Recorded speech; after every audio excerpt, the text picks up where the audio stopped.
So I overheard you talking about the distinction between Sarah and Sarah Beth. And I was just wondering if that might be an interesting place to start our conversation. Peggy had actually asked me because she noticed some people call me Sarah Beth. What's that about? So I kind of wanted to talk about like who Sarah Beth is and why that matters to me. And did I understand correctly that when you were young, you were Sarah Beth primarily? In my family. And then you mentioned there was a watering down. Can you say more about that? When I went to school, people just assumed it was Sarah. I felt like troubling people to say an extra syllable or something, or pretentious. I have many sisters, but one of them is named Mary Jo. Did Mary Jo stay Mary Jo? Yeah, or Mary did Jo stayed Mary She didn't Jo. get watered down to Mary. So I don't really want to be watered down. What's the opposite of watered down? Full color, maybe. Sarah Beth comes more out, but she's gentle and she's careful and tender. I feel like I gotta maybe tell a story about one of the people that calls me Sarah Beth. I did the training to be a hospice volunteer, and the woman who ran it said, I really want you to work with this man named Bob and his wife Margot, and they're Margot has Alzheimer's and she's at the end stages. And I was like, I'm really busy. I'm a single mom with 3 kids, and I got stuff going on in my life, and my work is very busy, and I'm so glad that I took up that offer and worked with Bob and Margot, because they taught me so much.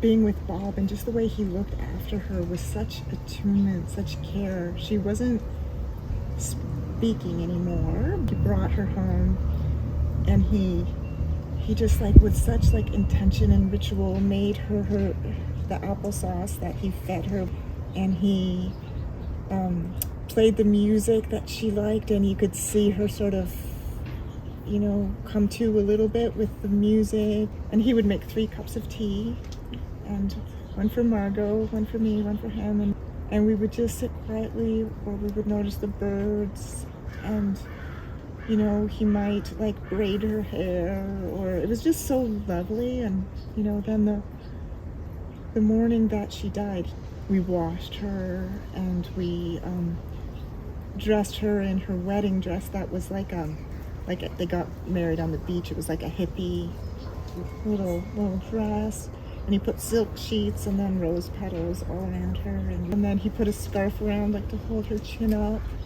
her mouth closed. We were just in awe about how beautiful she was with her white braid and her movie star scarf. There's a lot more to that story, but Bob just was always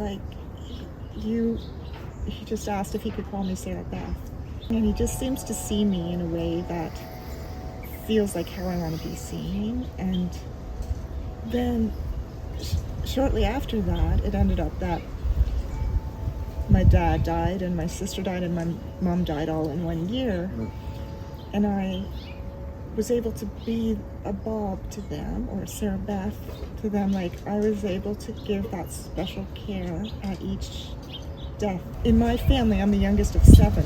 It was kind of the baby of the family, and not everyone else was pretty loud and opinionated. And all of a sudden I had a leadership role that people were like, well, what do you think? What do you think about Wendys Care? I could do it in a way that felt like a Sarah Beth way, to be a leader, but in attunement. Yeah, a leader in attunement. Being a person that notices things and cares for the little details. So that's important to me. Bob also described you as the person he wanted to go through this with. What was he seeing in you that made him want you to be that person? He wrote me recently to say he's in a new relationship with a woman that has a younger child who's about 5, and that the woman and the child left BC with him to get away from an abusive relationship. He liked that I followed my intuition. I had made this little goldfinch out of wool felt.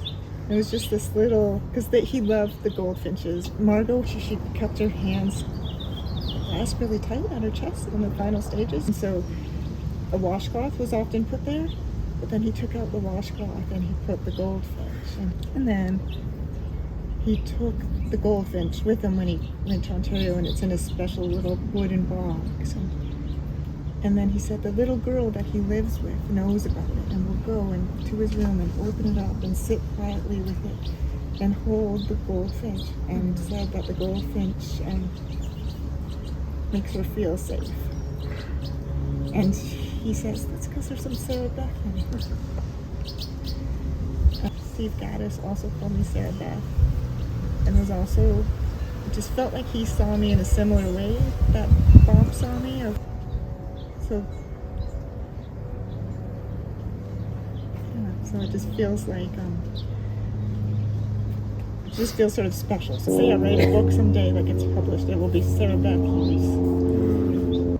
When you're in your Sarah Bethness, what do you think contributes to that sense of safety?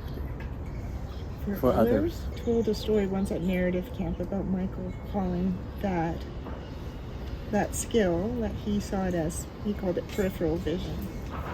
He called it noticing not just what the person was saying, but noticing what might be happening otherwise that I could respond to. And boy, it sounds like you're surrounded by people who see you as that person.